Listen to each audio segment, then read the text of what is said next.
Now that I've got the chance to play both the VIP demo and the open demo for Anthem, and putting in around 10 hours into them, I feel like I've got a pretty good grasp on what the game is going to be like overall. So today I'm going to give my impressions on the game and also answer some questions floating around the community, like should Anthem be delayed and is Anthem worth a pickup? So let's get into it. What is up guys, welcome back to TGG. If it's your first time here, I'm all about making videos that can help you make better decisions on what games to buy, but also create conversation around those games. So, if that sounds like something you'd be interested in, subscribe for more videos like this each and every week. In this video, I'm gonna say some good and bad things about Anthem. So if you're coming into this video with a skewed point of view and aren't open to hearing both praise and criticism about Anthem, then I would recommend clicking off now.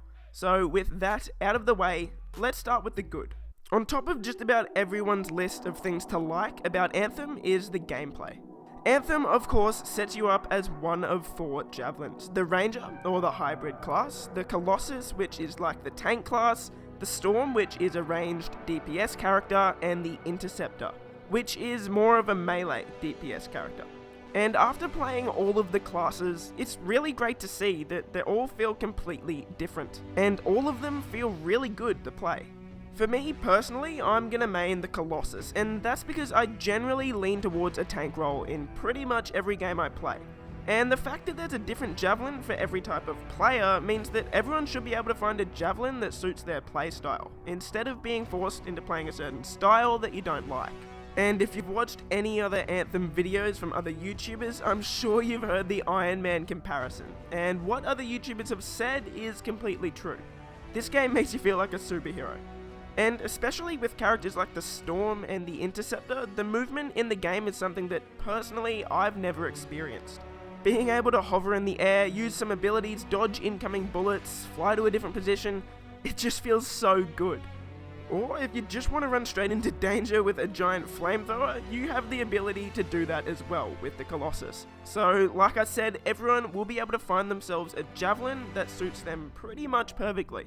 And honestly, just watching gameplay of it doesn't really do it justice. Continuing with the gameplay, the combo system in the game is something that really sets Anthem apart from games like The Division and Destiny, because teamwork is extremely important. After being a complete noob and just dying over and over, I got some friends online to do a stronghold. With me as the Colossus and a friend as the Storm, the game not only becomes a lot easier, but a hell of a lot more fun. With a Storm flying above, calling out enemies to freeze, and me coming through and just blowing them up as the Colossus, and hearing that sweet combo sound is again something that's extremely satisfying and a hell of a lot of fun. Up next we've got the loot and progression, and this is a massive plus. This sort of goes hand in hand with the gameplay, but I still want to talk about it on its own, because the variety in loot is pretty impressive. You can have several loadouts for each class, and each loadout can make the class feel completely different. For example, on the Colossus, if you're using a lightning coil and a flamethrower, the way you play will be different to if you're using a railgun and an acid spitter, for example. So that sort of just adds another layer to the gameplay variety. Also, the different levels of loot is great, and the amount of loot you get is great as well. After every single expedition, I found myself upgrading my javelin, and that's something I hope that can continue into the main game even after you finish the story. Also in the good column is the stronghold. Now this is actually a good and a concerning thing, but for now we'll just talk about the good. A stronghold is very similar to a strike in Destiny, or sort of like a mini raid, and the stronghold in the demo is called the Tyrant Mine. And this by far is the best part of the demo. The stronghold has 4 main encounters throughout, and when played on hard difficulty, it's actually pretty tough.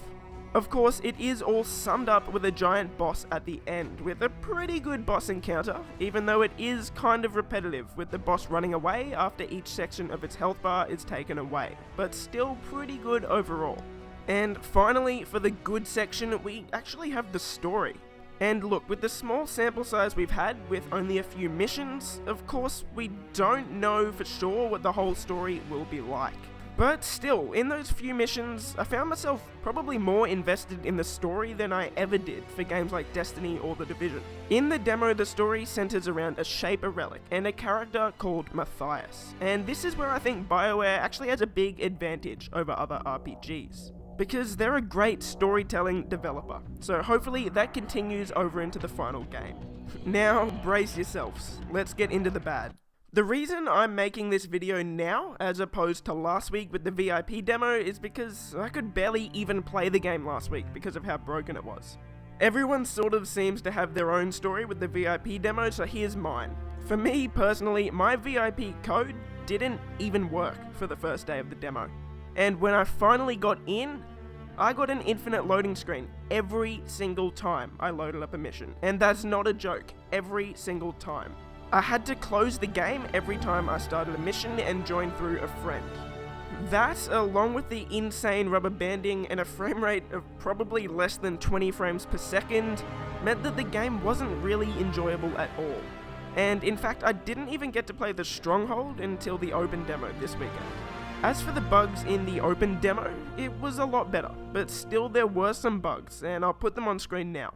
With disappearing enemies and some other minor bugs like my HUD not showing up after using the Interceptor's ultimate ability, as well as a black circle covering my character, which is really strange. But still, overall the open demo was a lot better and was actually playable, which is a big relief. Up next is the Forge, but not because the Forge is bad by any means, but more so the fact that you can only change gear and equipment in the Forge.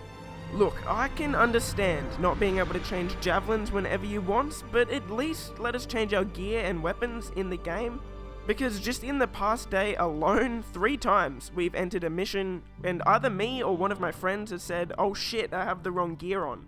And we have to restart the entire expedition, which I think is pretty unnecessary. I don't know, maybe that's just me. Also in the bad section is the main storytelling hub, Fort Tarsus, and of course the main issue with that is the movement speed. I mean, seriously, does my character really need a javelin just to be able to run? But the devs have said on Twitter that you will be able to run in Fort Tarsus in the final game, which again is good to see. Also, just another pet peeve with Fort Tarsus, why do we respawn on the complete opposite side of the map from our javelin? Please BioWare, just let us spawn right next to our javelin when we load in. I don't really want to have to slow walk all the way through Fort Tarsus every time I load up the game. Thanks. But for me personally, those are the only real quote-unquote bad things in the game, so let's move on to the ugly. As I'm sure you've probably seen by now, a screenshot of Anthem's microtransactions have leaked, with a skin or armor set for your javelin supposedly costing around $20, which of course is pretty ridiculous. And it was causing so much drama that a BioWare dev actually had to come out and say that those prices aren't final. But the fact that they did exist in the first place is a bit concerning, and it's something to definitely keep an eye on at the very least. Also in the ugly is the endgame. Yeah, I said it. I know this is a very touchy subject for lots of Anthem fans, but like I said at the start of the video, if you're not coming into this video with an open mind, then this video probably isn't for you. As I'm sure a lot of you have seen, so many people have been jumping to the defense of Anthem's endgame despite the fact that there's been very little positive info on it.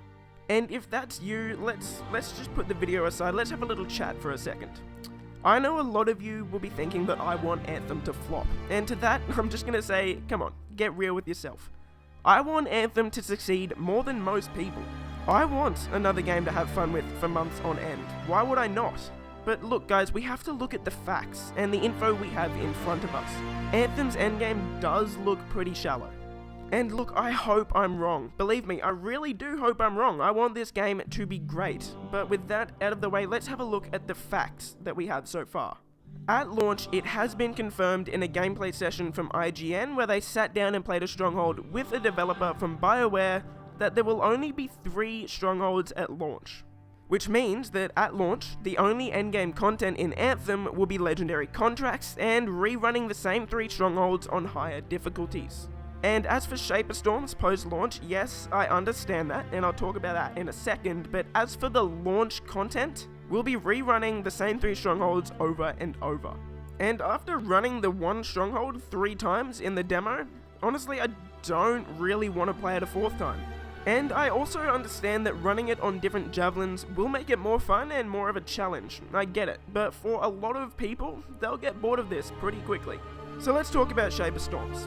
Even though none of the devs really want to confirm the existence of them, let's face it, we pretty much know they're real at this point. And Ben Irving, one of the devs, multiple times has said that there will be aspirational, quote-unquote, raid-like content in the game post-launch. But still, the fact that they won't even confirm the name of it or even how hard it will be 2 weeks out from launch, come on guys, that is pretty suspicious. But like I said before, again, I really do hope I'm wrong, and I'm completely open to being wrong. So BioWare, please, prove me wrong. So that'll do it for the good, the bad, and the ugly. So now I just want to answer a couple of questions. Firstly, one that's been floating around the community is, should Anthem be delayed? And in my opinion, I'm never against a game being delayed. I think more development time can only be a good thing for any game. But the reality is, this game launches in 2 weeks, so a delay is not gonna happen. But with that said, the open demo has given me a lot more faith in the game than the VIP demo did. While it's not perfect, and undoubtedly will have bugs at launch, I've seen games launch in worse states than this. And finally, do I think Anthem is worth a pickup? And my answer to that, look, I'll say yes, but I would recommend waiting a little bit first, and that's what I'm gonna do. I'm not gonna buy Anthem for probably about 2 weeks after launch, and that's because I think it's gonna have a pretty rough launch, and I don't think they're gonna be able to get rid of all of the bugs in time for launch. So yes, I think it will be worth a buy, but if you want the best experience, wait a few weeks until the game is in a bit of a better state. So now I want to flip the conversation over to you. What are your good, bad, and ugly aspects of Anthem, and will you be buying it at launch? Let me know in the comments below. As always, if you enjoyed the video, give it a thumbs up, and if you haven't already, feel free to subscribe for more videos like this each and every week. But that'll do it for today, guys. Have a great day, and I'll see you in the next video. Peace!